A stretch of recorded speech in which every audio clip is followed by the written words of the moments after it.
Correcto. Muy bien. Entonces, le damos las buenas noches a nuestros amigos de Facebook Live y también a los amigos de Zoom, que todas las semanas se conectan para seguirnos y para aprender un poquito más. Aprendemos juntos todas estas enseñanzas que son de provecho para nuestra mejora. Bueno, hoy día vamos a hablar de cuál es la visión espírita de la Semana Santa, ¿no? La Semana Santa es un evento celebrado por el mundo cristiano y vamos a ver cuál es la diferencia en la visión espírita, si hay alguna diferencia o es igual, ¿no? Este, ¿Cuál es la diferencia que podría haber bajo la doctrina espírita? ¿Sí? Entonces, vamos a empezar con el tema y trataremos de responder algunas preguntas, ¿no? Por ejemplo, ¿debe conmemorarse la Semana Santa o la llamada Pascua también, o no?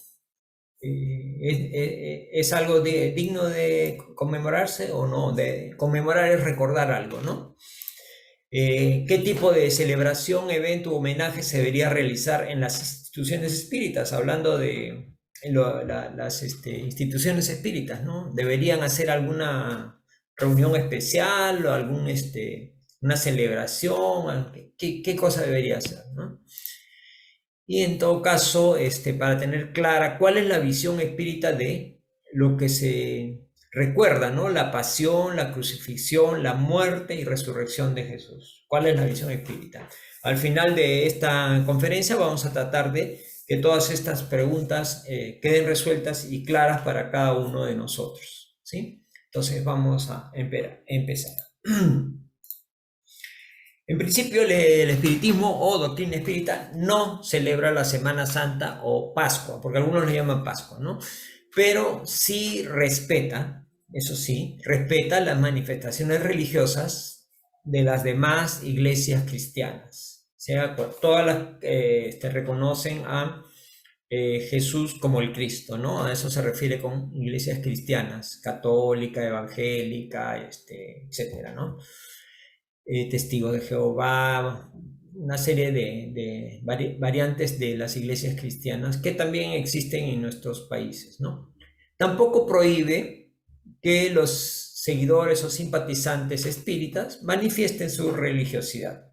En ese sentido, si alguien necesita alguno de estos cultos o celebraciones, conmemoraciones o actos religiosos, en buena hora, si le ayuda, le sirve, le permite elevar su espiritualidad, en buena hora. La doctrina espírita no prohíbe esas cosas, más aún digamos, las permite si es que las personas que se declaran simpatizantes o espíritas quieren practicarlo, no hay ningún problema, ¿no? Pero la doctrina espírita en sí no celebra la Semana Santa, ¿no? Al celebrarse se refiere a ceremonias especiales, ritos, ese tipo de cosas, ¿no? O símbolos, ¿no? Entonces, bueno, la Semana Santa o Pascua simboliza la liberación del pueblo hebreo de la esclavitud sufrida durante siglos en Egipto, ¿no? Esto es hablando en el pueblo judaico, ¿no? Los judíos estuvieron pues esclavizados por los egipcios durante muchos años. Entonces, se recuerda ahí que los inicios, ¿no? Cuando el pueblo hebreo llega a la llamada tierra prometida, ¿no? Moisés establece ahí la llamada ley mosaica, que era prohibitiva de algunas cosas porque el pueblo de esa época traía pues las costumbres de los egipcios, ¿no? Los egipcios practicaban muchas formas de mediunidad, pero mal utilizada, ¿no? Para adivinar, la magia, ese tipo de cosas, ¿no? Entonces, esto es en el pueblo judío que recuerda, ¿no? La liberación de esa esclavitud de Egipto.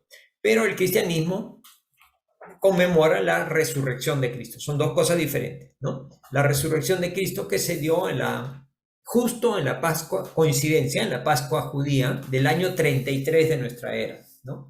Porque recuerden que Jesús desencarnó pues a los 33 años, ¿no? Y la cronología de la era actual se empieza en el año cero, que supuestamente nació Jesús, ¿no? Entonces, el año 33, Jesús tenía 33 años, ¿no? Y celebra, la parte cristiana celebra la continuidad de la vida, ¿no? O sea, ¿qué quiere decir eso? Que en realidad la muerte física de Jesús no fue tal, sino continuaba su legado y su vida en otro plano, ¿no? O sea, no es que lo acabaron, ¿no? A eso se refiere. El espiritismo, sin embargo, siendo una doctrina cristiana, porque también cree en Jesús, en Cristo, entiende de forma diferente algunas de las enseñanzas de las iglesias cristianas. Hay algunas pequeñas diferencias que vamos a aclarar ahora en el transcurso de la conferencia. Por ejemplo, ¿no? En la cuestión de la resurrección, para los espíritas Jesús se apareció a María de Magdala y a los discípulos no con su cuerpo material, sino con su cuerpo espiritual, que se llama el periespíritu. Eso ya hemos aprendido a través de las diferentes conferencias, que el ser humano es básicamente cuerpo físico, espíritu, y en medio de ambos existe lo que se llama una ligazón, que es el periespíritu, que tiene la forma del cuerpo físico, ¿sí? Entonces lo que los discípulos y que María Magdalena vieron no era el cuerpo físico de Jesús, sino el cuerpo espiritual o periespíritu. Jesús, un espíritu elevadísimo, el espíritu más perfecto que ha venido a la tierra. Obviamente, imaginen la cantidad de luz y blancura que tendría ese periespíritu, ¿no? Entonces, y por la mediunidad de los discípulos se manifiesta y se puede hacer visible al oído, al ojo humano, ¿no? Entonces, se descarta la resurrección física, o sea, que el cuerpo físico de Jesús sea el que haya visto después de la muerte. Recuerden que en la cruz fallece, ¿no? Y uno de los soldados romanos, inclusive para asegurarse que estuviera muerto, le clava la lanza en el costado, ¿no es cierto? Y con eso, pues, ya se aseguran todos que esté realmente muerto, porque se hablaba de que Jesús no iba a morir, ¿no? Era la creencia de la época, que iba a resucitar. Entonces, la doctrina espírita no afirma que no hubo una resurrección física, corporal, sino lo que estaban viendo era el periespíritu del Maestro Jesús. Después vamos a detallar un poquito más. Tal es así que Jesús no necesitaba, pues, derogar las leyes naturales o las leyes divinas del mundo para poder consolidar su concepto de sublime misionero, ¿no? Porque algunos dicen, ¿no? Utilizan palabras como milagros, ¿no? Dicen, el milagro de la resurrección de Jesús.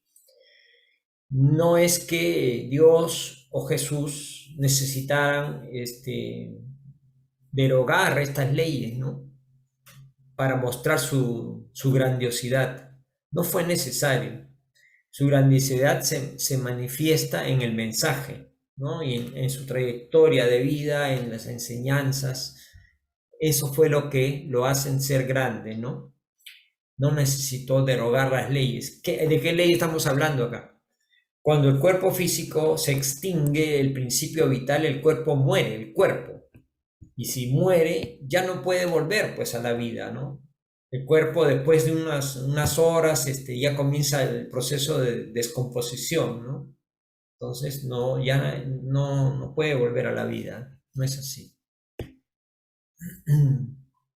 Bueno, obviamente algunos van a hablar de algunas excepciones, pero son estados, por ejemplo, los estados de catalepsia, ese tipo de cosas, ¿no? Que son excepciones, ¿no? Pero acá no estamos hablando de eso, pues ya había habido una muerte por las torturas y las condiciones que tuvo que pasar antes, durante y en la cruz, ¿no? Entonces, su doctrina de amor y perdón es muchísimo más que cualquier llamado milagro hasta la propia resurrección. O sea, no vamos a reconocer al gran maestro, las grandes enseñanzas de Jesús por el hecho de que rompió las leyes y el cadáver ya estado de empezando a la putrefacción, se haya levantado digamos, para que la gente diga es un milagro. O sea, Jesús no necesitó de eso para demostrar su grandiosidad, ¿no? No fue así. Sin embargo, esto no invalida la fiesta de la Semana Santa o la Pascua, si la vemos desde el punto de vista simbólico, su simbolismo, lo que significa, ¿no? No lo invalida para nada, ¿no?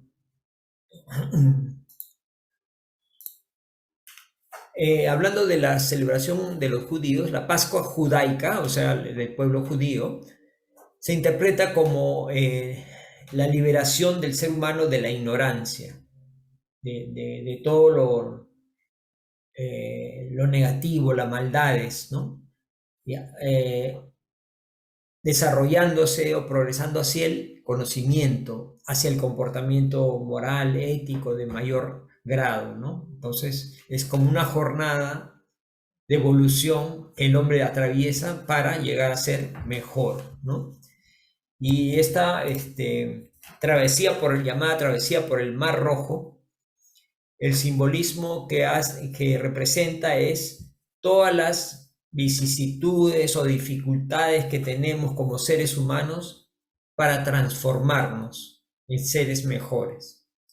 No es fácil transformarse, obviamente, ya cada uno de nosotros podrá estar en este momento recordando algunas situaciones o algunas cosas que tenemos por mejorar y que intentamos muchas veces mejorarlas, pero todavía nos quedan rezagos, ¿no es cierto?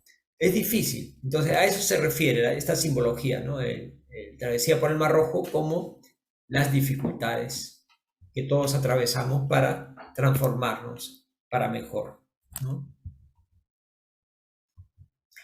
La Pascua cristiana, en el otro aspecto, representa la victoria de la vida sobre la muerte, del sacrificio por la verdad y por el amor. O sea, son dos conceptos, el concepto judío y el concepto de las iglesias cristianas, ¿no es cierto? Uno habla de la liberación, la travesía por el Mar Rojo, etcétera, toda esa alegoría.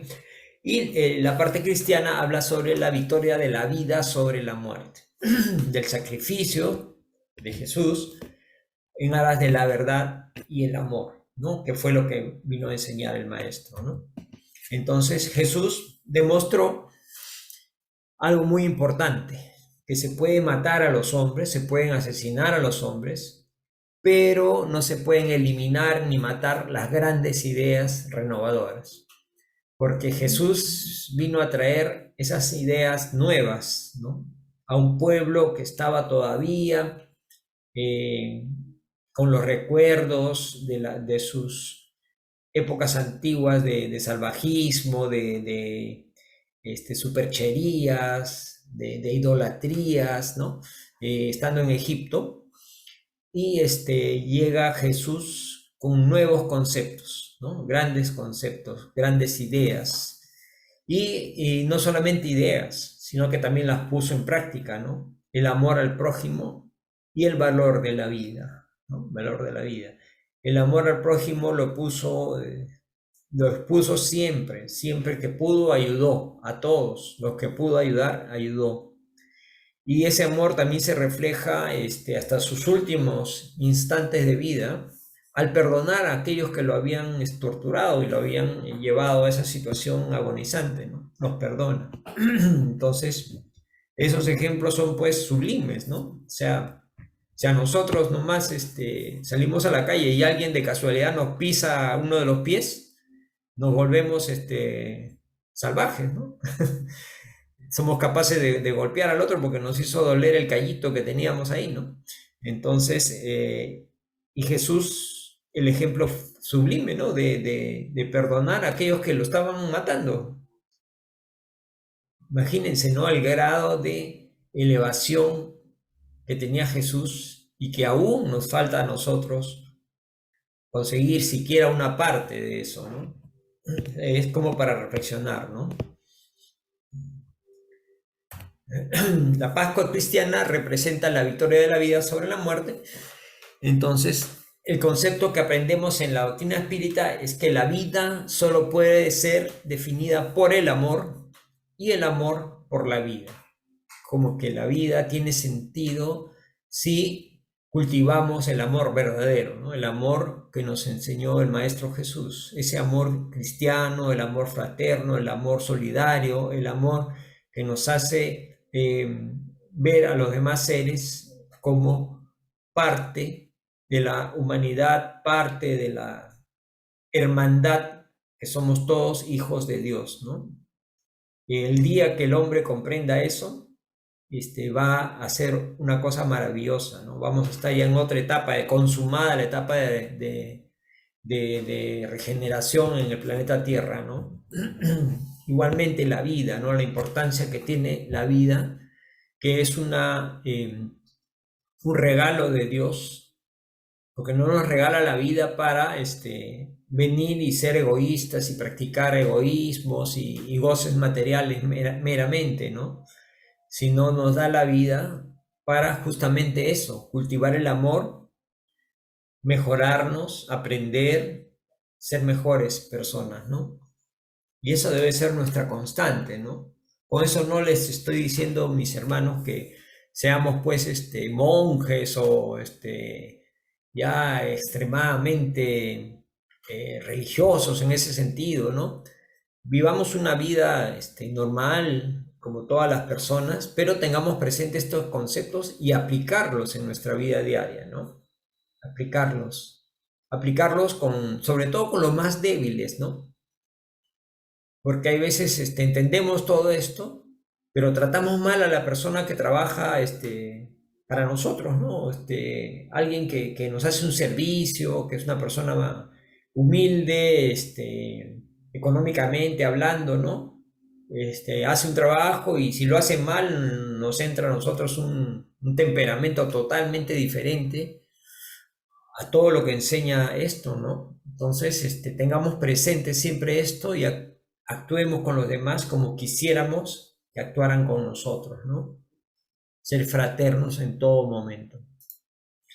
Entonces, por eso Jesús de Nazaret afirmó que vino al mundo para que tuviésemos vida en abundancia, esto es, llena de amor, porque la vida realmente tiene sentido y se vive plenamente si hemos entendido este mensaje, el para qué estamos y qué debemos hacer, cultivar el amor. El amor no es algo fácil porque muchas veces aparecen los duendecillos esos que tenemos internamente que se llaman orgullo y egoísmo, que transforman el amor en cosas que no deben, ¿no?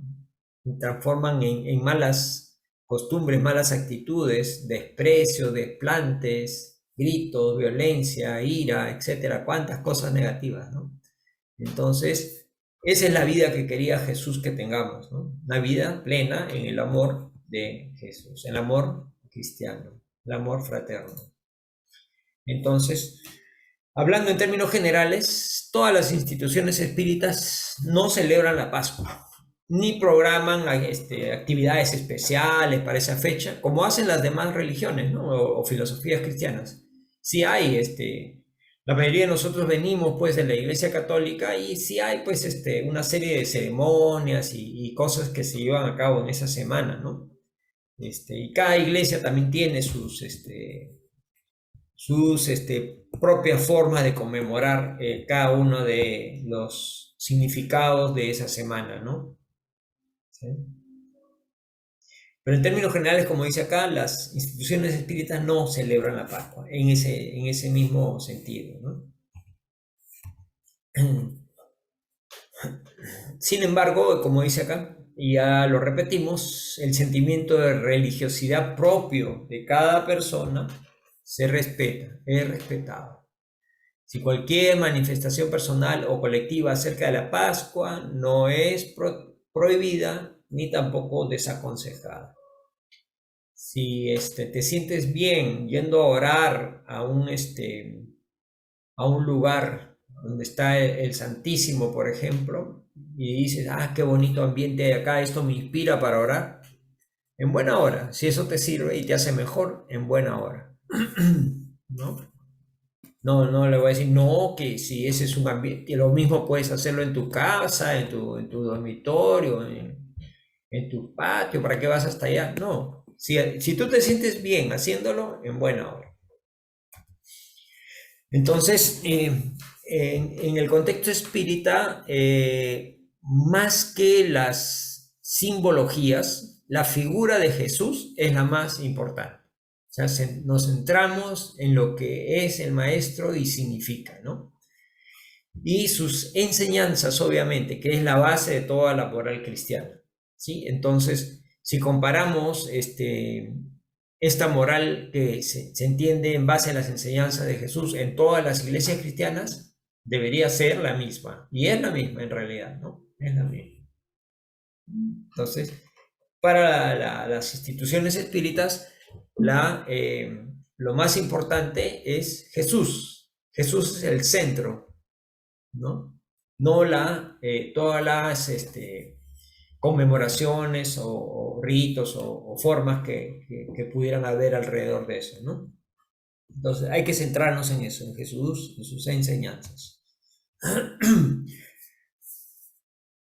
Pero recordemos, pues, por ejemplo, nuestras costumbres, ¿no? De nuestras sociedades, tenemos la costumbre de recordar a las personas, ¿no? A las personas en épocas, en fechas principales de su existencia terrenal, ¿no? Sobre todo, por ejemplo, nos acordamos la fecha de su nacimiento, que decimos, ah, ya es su cumpleaños, ¿no es cierto? La fe cumple años, porque se celebra que cumplió 1 año, 2 años, 20 años, 50 años, 60 años, 80 años, ¿no?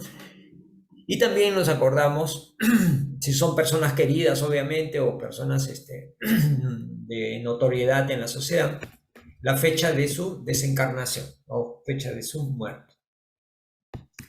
Por ejemplo, hablamos del héroe Miguel Grau, nació en tal fecha y murió en tal fecha, ¿cierto? Porque es un personaje importante en la historia del país. Entonces, es muy común y cierto que nos recordemos pues estas fechas en las personas que queremos o en las personas que son importantes dentro de un contexto histórico, ¿sí? Entonces me acuerdo pues el cumpleaños de mi hijo, mi hija, mi esposa, etcétera, mi madre, ¿no es cierto? Me acuerdo pues los cumpleaños. Es importante que yo me acuerde, ¿no? Sin embargo, el espiritismo no tiene pues dogmas, no tiene sacramentos, no tiene ritos y tampoco tiene liturgias. Entonces, la forma de ver la Pascua o nacimiento de Jesús tiene una connotación diferente, un tanto peculiar, porque si queremos ver esto como nacimiento y muerte, la Pascua sería la muerte, ¿no es cierto? Y la Navidad es cuando nace, viene el niño Jesús, decimos, ¿no? Entonces, como el nacimiento de Jesús, ¿no? Sin embargo, en la doctrina espírita es una connotación especial, ¿no? Antes de dar el significado espírita de la Pascua o cuando desencarna Jesús, vamos a ver en la historia de la humanidad las referencias de este acontecimiento, cuál es lo que dice la historia al respecto de esto, ¿no? De la Pascua. Entonces, primeramente la Pascua no está relacionada al martirio y muerte de Jesús. O sea, a veces escuchamos, ¿no? Pascua de Resurrección, o la Pascua, dice, ¿no? Los americanos dicen Easter, que quiere decir Pascua también, ¿no? Pero no está relacionada con eso, ¿no? No está relacionada. Más aún, el mismo Jesús en el Evangelio de San Lucas dice, en el capítulo 22, versículos del 15 al 16, dice, literalmente dice, he deseado ansiosamente comer con ustedes en esta Pascua. Hace referencia a la palabra Pascua, antes de mi pasión, porque les declaro que no volveré a comer hasta que ella se cumpla en el reino de Dios. Está en la última cena, ¿no? Está en la última cena haciendo referencia a que era la última vez que cenaba con ellos, se ha encarnado, ¿no? Y habla de la Pascua, miren. ¿Por qué? Porque justo estaban en época de Pascua.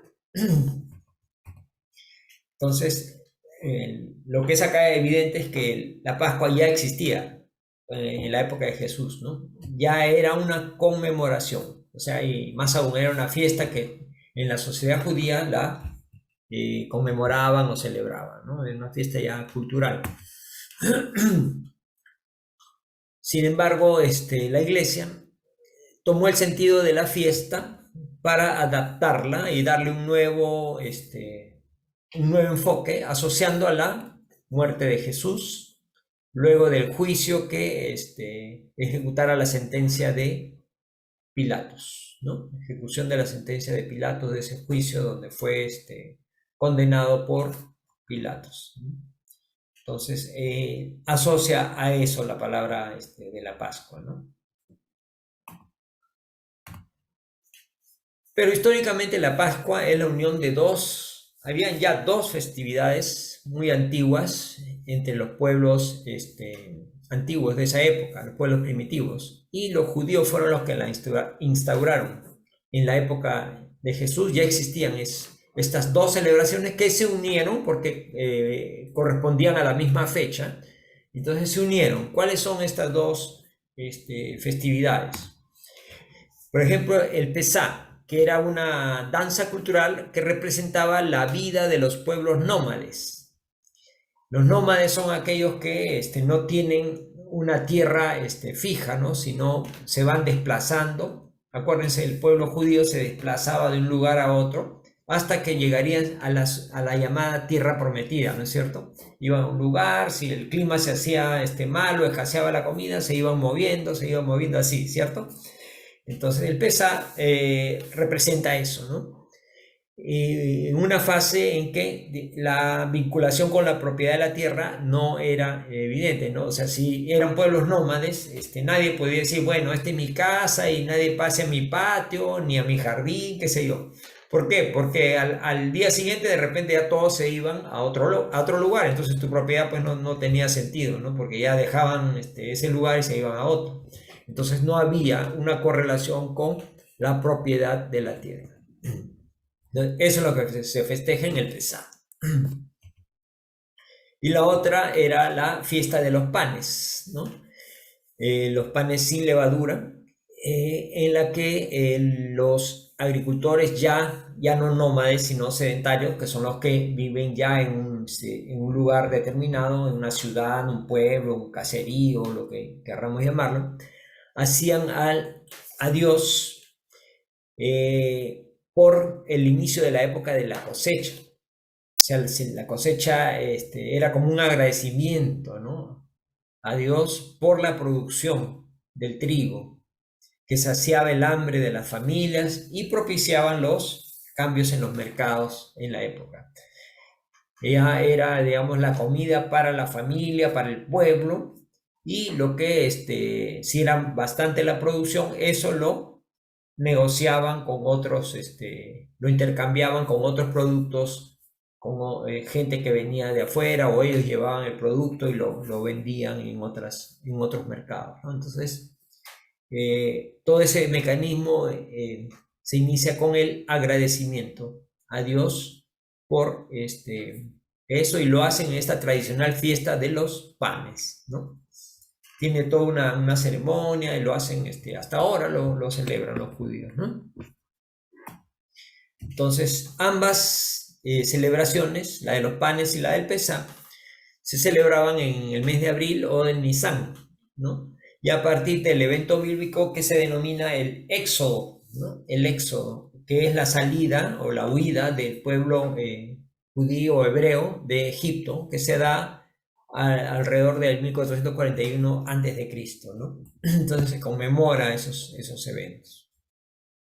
¿Sí? Miren cómo esto es una celebración que ya existía, ¿no? Ya existía en esa época.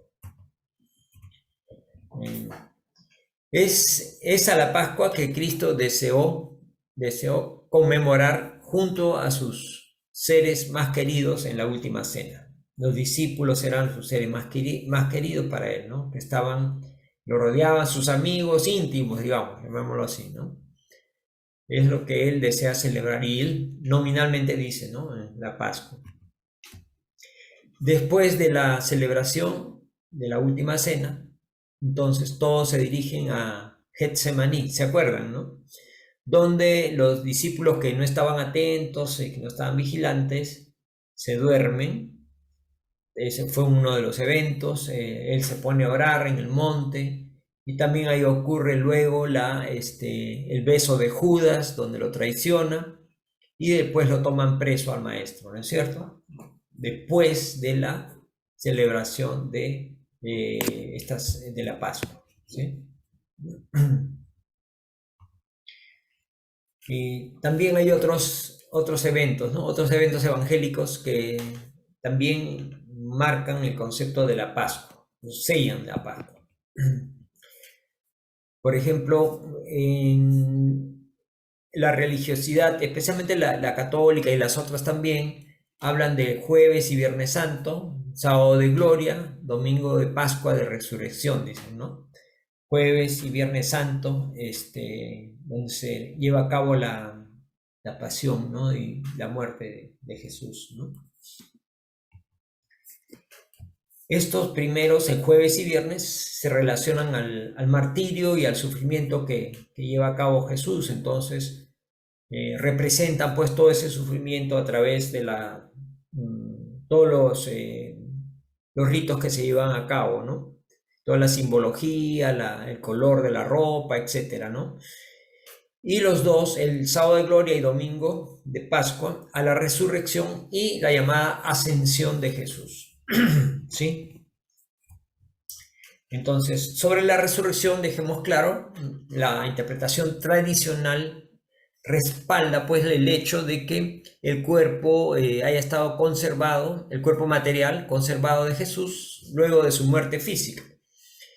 Pero eso sabemos que la ciencia rechaza esta situación, ¿no? Porque el cuerpo físico como materia que es, apenas se extingue el principio vital que le da vida, comienza la putrefacción de la carne. La carne se pudre, se corrompe y se deteriora todo el organismo, ¿no? O sea, el envoltorio físico se deteriora y se pudre, ¿no? Entonces, una vez que empieza este proceso, ya pues no es imposible que el cuerpo se vuelva a la vida, ¿no? Si ya está en descomposición, ¿no? Solamente eso podemos ver en la fantasía, que a veces hay algunas series de los zombies, los muertos vivientes, esas cosas que son fantasías, ¿no? Entonces, las iglesias cristianas insisten en que Cristo subió a los cielos, en cuerpo y alma. Y lo mismo va a ocurrir con todos los elegidos en el llamado juicio final, ¿no? Han escuchado hablar de esa terminología, ¿no? Es decir, todas las personas que murieron a lo largo del tiempo, de todos los siglos, cuyos cuerpos se han descompuesto y han sido ya absorbidos por la tierra, insisten ellos, que van a resurgir perfectos, reconstituyendo sus estructuras orgánicas el día del juicio final, dicen, ¿no? Donde Cristo separará a los justos de los otros, los impíos, ¿no? Eso es lo que dice. Ya sabemos que esa teoría no es, pues, científicamente válida, ¿no? Más aún que Jesús haya ascendido al cielo en cuerpo y alma. Tampoco. Hablando en términos de sentido común, ¿no? La lógica y el buen sentido dice que nos hace, sin ser científicos, desaprobamos pues esa teoría, ¿no? Porque un cuerpo que está años de años ya estará pues hecho polvo en la tierra, no puede solo reconstituirse como estaba en el momento en vida, ¿no? Porque es imposible físicamente y también sería injusto. Injusto. ¿Por qué? Dirán ustedes, ¿por qué sería injusto? Porque si asumimos que las personas tienen una sola existencia, entonces sería injusto que alguien que vino sus primeros 20 años de vida, por ejemplo, fue un forajido, un delincuente, y de repente en el año cuando cumple 21 se da cuenta que hizo mal pues todos sus años pasados, ¿no? Y quiere transformarse.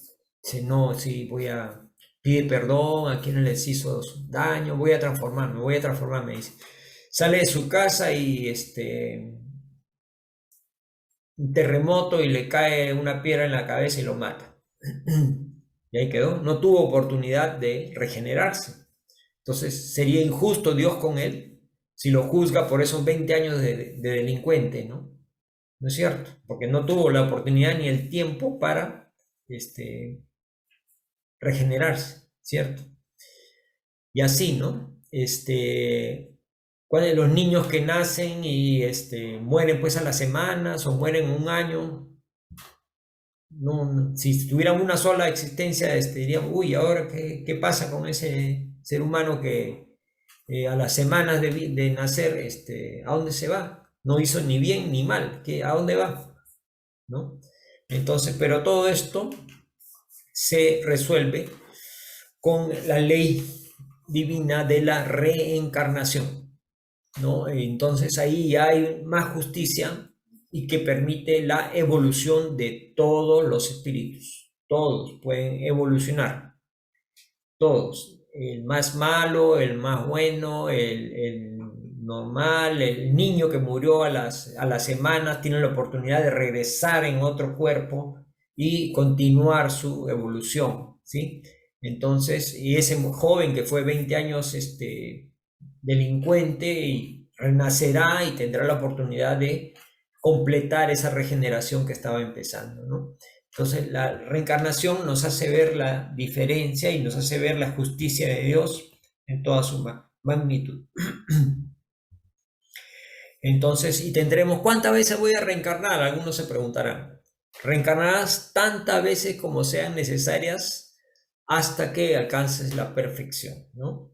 Y esas reencarnaciones son posibles para todos, no solo para algunos, es para todos. Todos tenemos la oportunidad de ser mejores. Entonces, alguna pregunta podrá salir, ¿no? ¿Y cómo se explican pues esas apariciones de Jesús en los 40 días posteriores a su muerte física? Hay varios relatos que aparece Jesús a diferentes personas, ¿no? A María Magdalena, a los discípulos, etcétera, ¿no? Entonces, ¿cómo se explican estas cosas? Entonces, en la doctrina espírita lo explica a través de las manifestaciones mediúnicas. Sabemos que se puede a través del ectoplasma materializar un espíritu y puede ser visto por todos o puede los medium videntes también apreciar a los espíritus, ¿no? Entonces, esa es la explicación.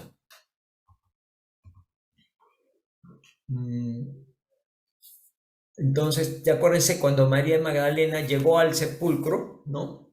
Cuando vio que estaba, ella llevaba flores e iba a orar y vio la lápida removida y preguntó, ¿para dónde llevaron el cuerpo del rabino, ¿no?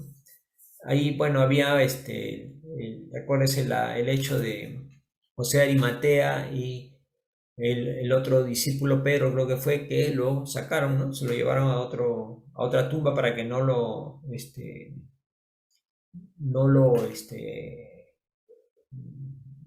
haga un acto sacrílego ahí con el cuerpo de Jesús, ¿no?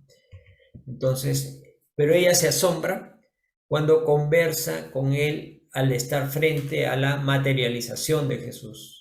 Jesús se materializa porque el cuerpo, pues bueno, el cuerpo ahí queda, pero el espíritu está libre. Entonces se materializa, ¿no? Y a través del fluido ectoplásmico, es posible que el espíritu sea visto, no solo por María de Magdala, sino por todos. Pues ahí se comprueba cuando los discípulos lo ven, ¿no? Los discípulos lo ven, todos, no solamente los que eran videntes, sino todos lo ven. Entonces, es posible este fenómeno. Y está documentado y está comprobado también en la literatura espírita. Un caso famoso es el caso de el espíritu de Katy King, ¿no? que se materializó varios días y fue comprobada, fue fotografiada, le tomaron hasta el pulso y la temperatura, ¿no? Similar circunstancia se dio en la conversación de Santo Tomás con los demás discípulos que ya habían visto, él no creía, pues, que habían visto al Maestro, donde él dice que solo creería si colocase las manos en la llaga de Cristo. Aquí reproduzco una obra, una pintura que es una obra maestra donde reproduce la escena que más o menos debió ser así, ¿no? Algunos le decían pues, que ya lo habían visto a Jesús, pero Santo Tomás dice, ver para creer, yo lo voy a creer si coloco las manos en la llaga de Cristo. Y de acuerdo a los relatos que nos presenta la Biblia, sí, acontece ese hecho, existe, ¿no? Entonces, en diferentes situaciones, siempre hay una manifestación psíquica conocida como mediunidad de evidencia o materializaciones, ¿no? Donde sabemos que a través de la videncia se pueden ver a los espíritus, ¿no? Los mediums videntes pueden ver a los espíritus, ¿sí?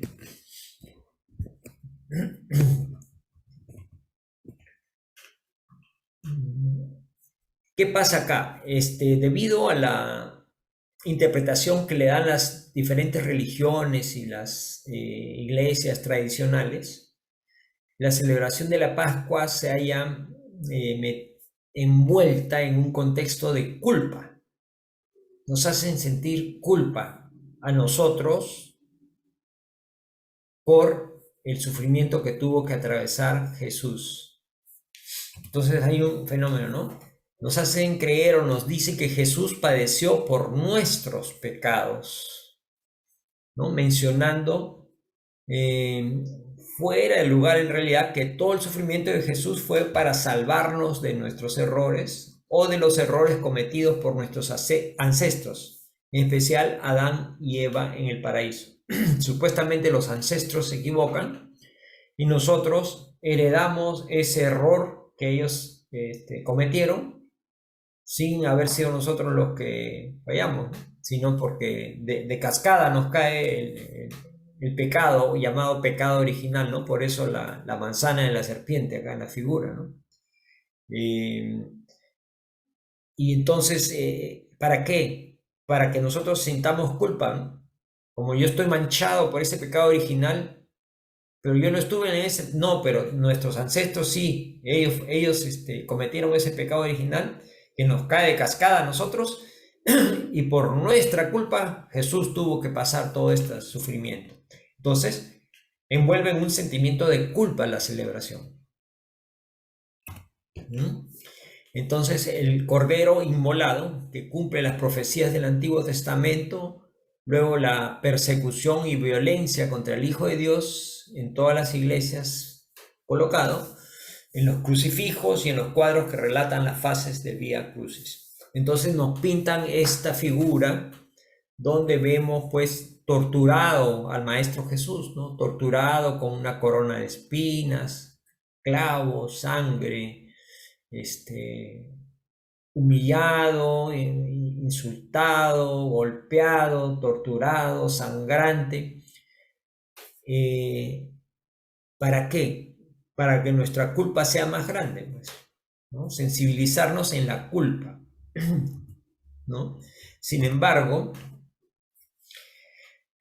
la Pascua Espírita es diferente, porque no vemos la culpa, o sea, porque la culpa ¿qué hace? Nos hace sentir, pues, inferiores, ¿no? O sea, nos sumimos en la culpa, en la pena, y no vamos al mensaje que es tan importante que debemos tomar en estas fechas, ¿no? Entonces, reconocer la fecha de la Pascua como la gran y última lección de Jesús que vence toda la maldad humana, ¿no? Y retorna triunfante con su enseñanza formativa diciendo que permanecería eternamente con nosotros para iluminar nuestros pasos. Sus enseñanzas perduran a través de los años, ¿no? No es que Él se murió y ya ahí quedó todo, no. Son unas enseñanzas tan fuertes, tan grandes, que hasta ahora perduran y perdurarán, porque es realmente la única forma de que una sociedad o la humanidad mejore, ¿no? Entonces, debemos enfocarnos en eso, en el mensaje, en ver a un Jesús, así como acá, ¿no? Un Jesús triunfante, radiante, sonriente, esperanzador, ¿no? Y no la otra visión de la tortura, la muerte, la sangre que nos hace sentirnos mal y culpables y nos cierra los ojos a la reflexión. No debería ser así. Entonces, en estos días de fiestas materiales, porque hay fiestas materiales, hay gente que aprovecha, dice, la Semana Santa es como una época de vacaciones para juerguear, ¿no? Entonces, o recuerdos del sufrimiento, ya se van al otro extremo, el sufrimiento y la culpa. Veamos la Pascua de otra forma, como un momento en el cual vamos a tener la oportunidad de reflexionar para transformarnos, una transformación que debemos efectuar en nosotros, evocar la verdadera libertad, pues que una vez despojados del envoltorio corporal, pudo Jesús retornar al plano espiritual para desde ya continuar coordinando el proceso depurativo de nuestro planeta. Él es el gobernador del planeta, sigue vigente él, coordinando a los espíritus guías, a los espíritus protectores de nosotros, de la humanidad, de las colectividades. Él coordina toda la evolución del planeta y nosotros tenemos pues que poner nuestro granito de arena cada uno, ¿no? Para en esta época especialmente aprovechar en reflexionar, en transformarnos, en ser libres, pero libres para tomar decisiones adecuadas, ¿no? Adecuadas, que nos sirvan y que ayuden a los demás también, ¿no? Porque no se trata de libertinaje, ¿no? Sino de libertad.